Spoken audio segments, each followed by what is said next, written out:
We are counting down the top 5 outboards built to survive almost anything. From sheer metal brute force and engines that shrug off decades of abuse, to models famed for backwater repairs and cult-like staying power, each entry has earned a legendary reputation for outliving the boats they power. So what makes these classics unstoppable, and which design choices truly stand the test of time? Let us begin with number 5. Number 5 is a brute, an outboard built for work, not speed. Its secret lies in the metal itself. Thick crankcase walls, oversized bearings, and heavy cast iron where others would use aluminum. These engines tip the scales far above their modern counterparts, sometimes weighing 20% more for the same horsepower. That heft is not just for show.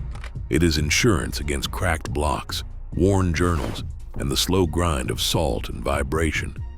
Inside, a long-stroke layout keeps piston speeds low, letting the engine loaf along while others scream.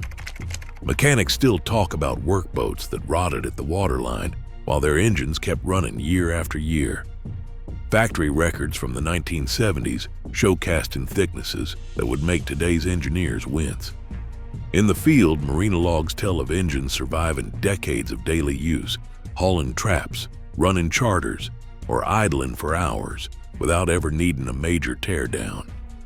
Here, raw mass equals survival.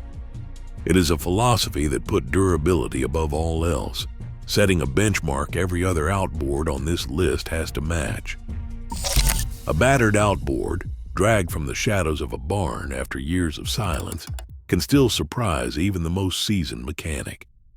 Old fuel drained, plugs checked, carburetor cleaned by hand on a weathered dock.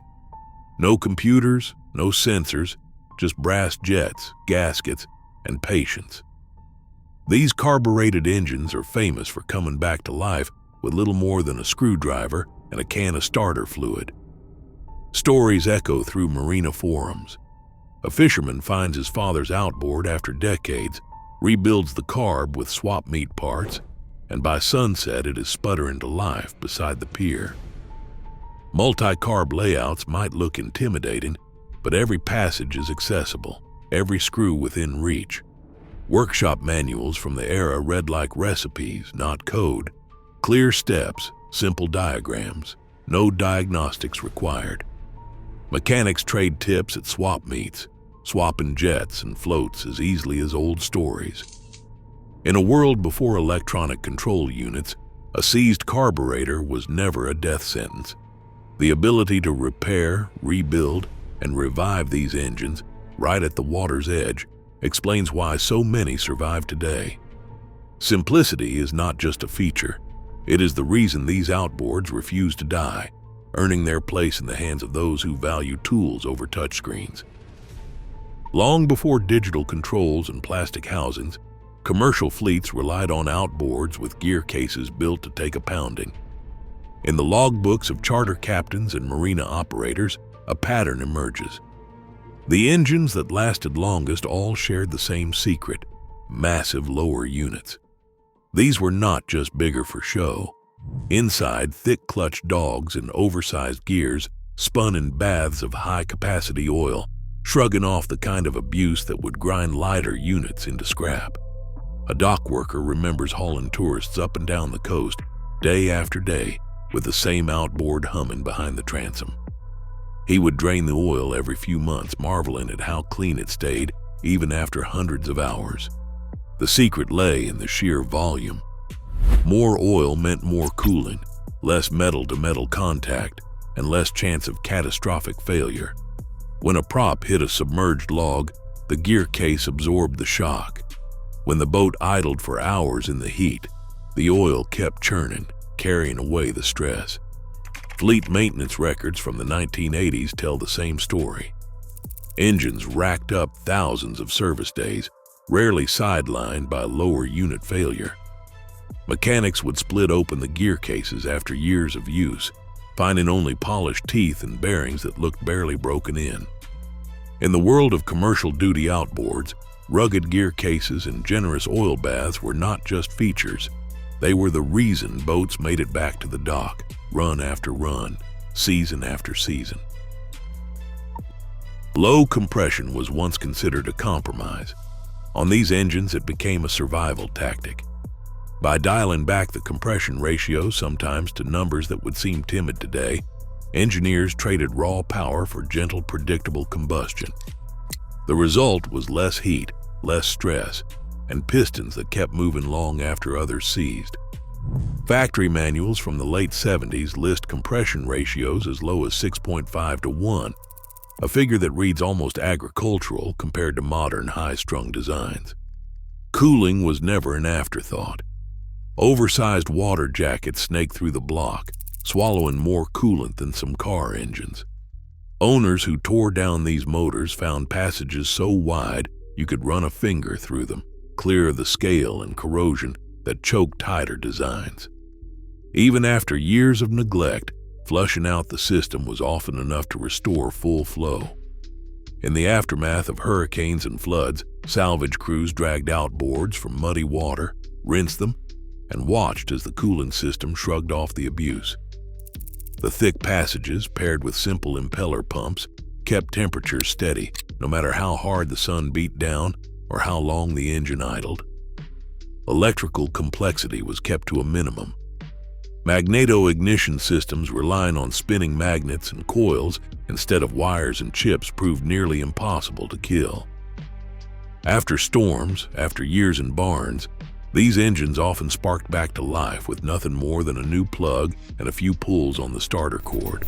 No batteries to charge, no sensors to fail. Mechanics recall motors that started after being submerged for days. Dry out the flywheel, clean the points, and the magneto would deliver spark as if nothing happened. This combination, low compression, cavernous cooling, and a magneto that ignored the elements, meant these engines ran cool and steady, decade after decade. When others burned up or shorted out, these outboards soldiered on, immune to the overheating and electrical gremlins that finish off lesser designs. The secret was not brute strength, but a quiet refusal to let heat or complexity bring them down. In the world of outboards, survival is not just about steel and oil. It is about numbers, millions built, millions still running, and a sea of parts that never seems to dry up. These engines were not rare collector items. They were everywhere, bolted to fishing skiffs, workboats, and family runabouts from the 1960s through the late 1980s. Assembly lines turned them out by the hundreds of thousands each year, flooding marinas and lakes with a single simple promise: service for a lifetime, or longer if you could keep them fed. That promise did not end when the factories stopped stamping serial numbers. Instead, it grew. In backyards and barns, owners started hoarding parts, cowls, carburetors, gear cases, and even whole donor engines. Swap meets became treasure hunts, with tables stacked high with ignition coils, water pumps, and bins of bolts. Online, a new underground economy took root. Sellers in distant states shipped rare bits to strangers, keeping engines alive in places the original designers never dreamed they would reach. On any given week, thousands of listings appear: new old stock pistons, used flywheels, rebuilt carburetors, feeding a network that stretches across continents. This is why you still find these engines racking up 3,000, 4,000, even 5,000 hours in service logs. Charter captains and marina owners keep binders thick with records, oil changes, impeller swaps, new rings at 2,500 hours, but rarely a catastrophic failure. In online forums, owners post photos of hour meters rolling past numbers that would make a modern engine blush. Mechanics talk about engines that outlive 2 or 3 hulls, swapped from boat to boat, as fiberglass turns chalky and trailers rust away. But the real secret is not just the metal, it is the people. Families pass down engines like heirlooms, teaching the next generation where to find the right gasket, how to swap a coil, or which old-timer at the swap meet has the best stash of seals. Advice travels by word of mouth, in faded manuals and through late-night threads on boating forums. Every fix, every rescue, every new old stock part keeps the legend alive. For buyers, the lesson is clear. Do not just look for a running engine, look for the ecosystem. If you can find one of these classics, there is a world of parts and knowledge waiting to keep it running.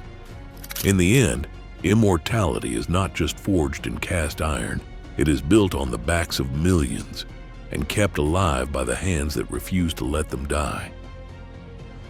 Across all 5 legends, one pattern stands out. Simplicity and overbuilt engineering create machines that outlast generations. These outboards prove true longevity isn't accidental. It is intentional. In a world chasing upgrades, reliability remains the ultimate innovation. Which outboard would you trust for a lifetime?